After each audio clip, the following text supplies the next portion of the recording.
Bleeding of concrete. Bleeding of fresh concrete is the inherent property which denotes an occurrence of engulfing out of water from the concrete to the surface of the concrete.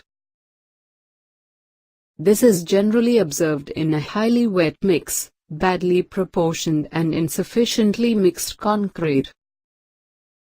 It is also observed in thin members like roof slab or road slabs and sunny weather conditions.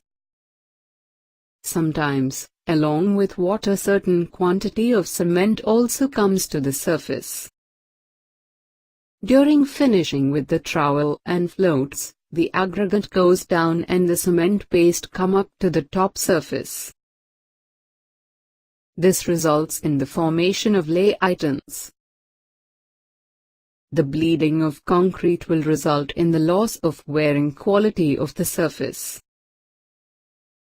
This also develops higher shrinkage cracks on the surface.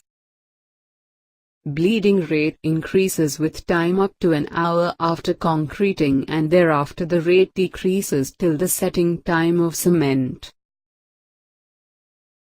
Bleeding of concrete can be reduced by proper proportioning, uniformity of concrete and complete mixing of concrete. In general, rich mixes are less susceptible to bleeding than lean mixes.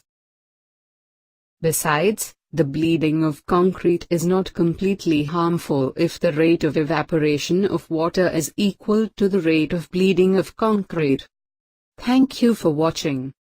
Stay tuned. The best is yet to come. Kindly do like, share, comment your views, and finally don't forget to subscribe our channel.